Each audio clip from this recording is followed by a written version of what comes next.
ओम नमः शिवाय। हर हर महादेव। जय गंगा माई। आज हम पतंजलि योग सूत्र जो अष्टांग योग है उसका जो मुख्य चरण है ध्यान, धारणा, समाधि, इनको संयम बोला जाता है। तो ध्यान 7वां चरण है अष्टांग योग का। यदि आदमी विधिवत यम नियम आसन प्राणायाम प्रत्याहार धारणा ध्यान विधिवत अगर चले तो वास्तव में उसका ध्यान में प्रवेश हो जाता है, उच्च चेतना तक पहुंच सकता है वो। ध्यानम निर्विषयम मना, हमारे मन में ध्यान करते हुए कोई विषय ना हो उसको ध्यान कहते हैं, निर्विषयम ध्यानम। तो ध्यान दो प्रकार के होते हैं, साकार और निराकार। तो साकार ध्यान में हम भगवान शिव जी है, भगवान नारायण उनके अवतार हैं, गणेश जी हैं, भगवती है, सूर्यदेव हैं, पंचदेवता में से किसी का भी ध्यान कर सकते हैं। ये साकार ध्यान है। निराकार ध्यान है जो भगवान व्यापक ईश्वर है उसके गुणों का ध्यान, ओमकार का ध्यान है, शुभोहम सोहम अहम ब्रह्मास्मि सर्व खलविदम ब्रह्म।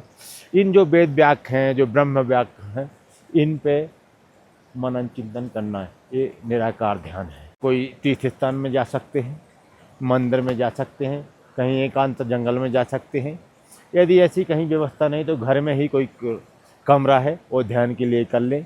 यदि घर में कमरा नहीं है तो घर में कहीं एक ईशान कोण में कपड़ा लगा के कमरा जैसा बना लें जहाँ ज़्यादा किसी का आना जाना ना हो।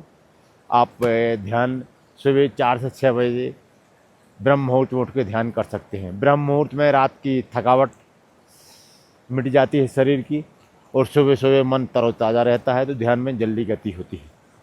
अभी कई लोग आके ध्यान, बाबा जी ध्यान नहीं लगता, बाबा जी ध्यान नहीं लगता, तो एकदम 7वें चरण में क्यों जा रहा है आप? आपने कभी ये सोचा है कि हमने नियम का पालन किया है, हमने आसन सिद्ध की है, हमने प्राणायाम में गति की है क्या, प्रत्याहार किया है, कि धारणा है हमारे पास? तब तो ध्यान की बातें करिए, तब ध्यान लगेगा। तो सुबह ब्रह्म मुहूर्त में उठ के सबसे पहले ओमकार का गुंजन करिए 10 मिनट तक। फिर हमारी जो श्वास है जो आ रही है, श्वास पर ध्यान दीजिए। तो धीरे धीरे ऐसा करके ध्यान में गति होने लगेगी। आपको जो भी भगवान अच्छे लगते हों वो भगवान का ध्यान करिए, उनकी कथाओं का मनन चिंतन करिए, तो धीरे धीरे ध्यान में गति हो जाती है। जब ध्यान लगता है तो मन ध्यान में लीन हो जाता है, यानी उच्च चेतना में लीन होने लगता है। ध्यान जब गहराई में पहुंचता है तो ध्यान ही समाधि में परिवर्तित हो जाता है।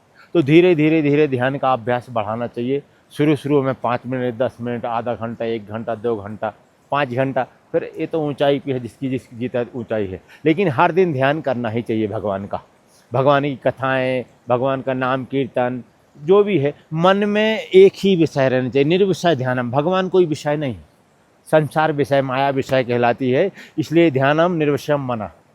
तो भगवान विषय नहीं है, भगवान तो भगवान ही है।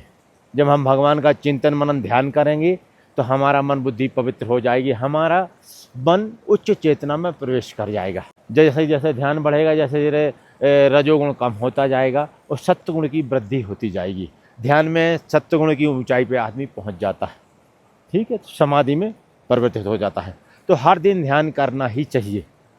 भगवान शिव कहते हैं, नास्ति ध्यानम समम दानम, नास्ति ध्यानम समम तपा, नास्ति ध्यानम समम यज्ञम, तस्मात् ध्यानम समाचरेत। हे पार्वती, ध्यान ही करना चाहिए। यज्ञ, जप, तप, तीर्थ व्रत, सबसे उत्तम ध्यान ही है।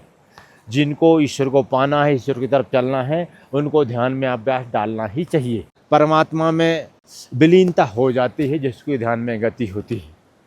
तो ध्यान अध्यात्म का मुख्य बिंदु है। ध्यान हर किसी को ही करना चाहिए। मैं बार बार बोलता हूँ कि बगैर ध्यान के अध्यात्म में गति नहीं है। ये 7वीं सीढ़ी है। अगर विधिवत आप यम नियम आसन प्राणायाम प्रत्याहार धारणा और ध्यान, अगर विधिवत आप नीचे सीढ़ी चलते हैं तो ध्यान में आप अवश्य तल्लीनतापूर्वक प्रवेश कर सकते हैं, ठीक है। जय गंगा माई। ओम नमः शिवाय। हर हर महादेव।